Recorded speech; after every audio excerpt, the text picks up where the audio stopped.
আসসালামু আলাইকুম। বর্তমান সরকারের প্রেস সচিব শফিকুল আলম ভাই, উনি অনেক সুন্দর সুন্দর কথা বলছে। আসলে উনি মিডিয়ার সামনে আসে, আর তো কেউ আসে না, আমরা ওইভাবে কাউকে দেখি না। তো ওনাকে জিজ্ঞাসাও করছিল যে আপনি শুধু আসেন, অন্য কেউ আসে না কেন? উনি বলছে যে ওরা ওরা ওদের কাজ করতেছে, তো ওরা কাজ নিয়ে ওদের ব্যস্ত, এমন কোথাও নাই যে কাজ করতেছে না। যদি কাজ না করে থাকে তাহলে আপনারা ওইখানে একটা মিডিয়াকে বলছে যে আপনারা ওইখানে ওনার সাথে স্পেসিফিকলি ওনাকে একজন সাংবাদিক অ্যাটাচ করে দেন, যদি কেউ কাজ না করে থাকে আপনারা যদি জানেন না আসলে কাজ হচ্ছে।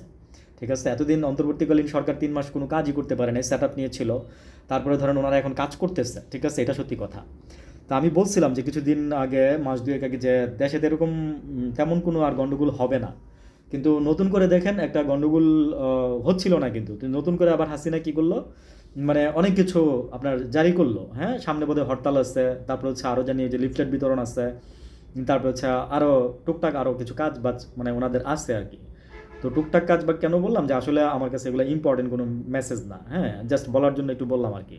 কারণ আওয়ামী লীগ কী করতেছে ওটা আমার কাছে কোনো হেডেক না এখন। তো আমি যেটা নিয়ে কথা বলতেছিলাম সেটা বলি যে শফিকুল আলম সাহেব যেটা বলছে, মানে এই সরকারের ব্যর্থতা অনেক বেশি, হ্যাঁ আমরা বলতে পারি, কিন্তু সফলতা আমি বলবো যে মাসাল্লাহ দিলে যদি আপনি কম্পেয়ার করেন, আমি বলবো যে তার চেয়ে বেশি। কীভাবে বলতেছি আমি কথাটা, দেখেন উনি দেশের বাইরে যাওয়ার পরে যেভাবে মনে করেন যে ওনাকে মানুষ সম্মান করছে, ভাই আপনি এইটুকু কোনো দিন কোনো আমাদের দেশের কোনো রাষ্ট্রনায়ক তো দূরে থাক, মনে করেন যে কোনো নর্মাল বিষয় লোকের কাছ থেকে পারছেন?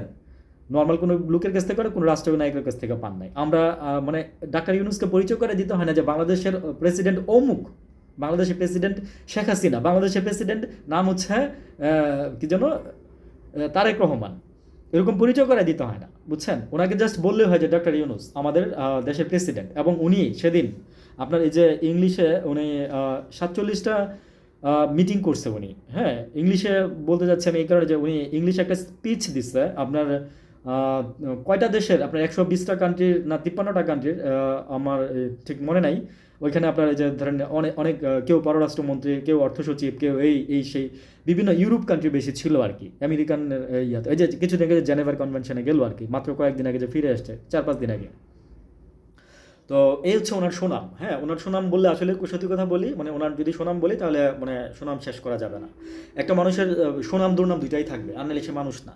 আমি আননালে মনে করবো যে তার মধ্যে ভেজাল আছে। তো এই ঠিক এরকম রাষ্ট্রটাও ঠিক এরকম, রাষ্ট্রটাও যদি চালাইতে যান আপনার মনে করেন যে রাষ্ট্রের মধ্যে মানে ব্যর্থতা থাকবে, চালাইতে গিয়া মনে করেন যে আবার সফলতাও থাকবে। ঠিক আছে, তো রাষ্ট্র মনে করেন যে মানে অভিজ্ঞতা নিয়ে তো কেউ রাষ্ট্র চালাইতে আসে না, কেউই অভিজ্ঞতা নিয়ে রাষ্ট্র চালায় নাই। ঠিক আছে, এবং ওনারা তো আরও অনভিজ্ঞ।